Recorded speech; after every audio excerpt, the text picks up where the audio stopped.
To turn on or off a sound effect for navigation backward when voiceover is on in iPhone 14 Pro, go to setting, scroll down the screen, and then tap accessibility, tap voiceover, and then tap audio, tap sound and haptic.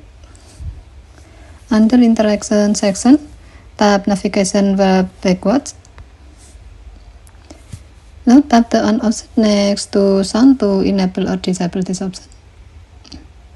When the switch turns green, it means that this option is on, and your phone will play a sound effect for navigation backward when voiceover is on.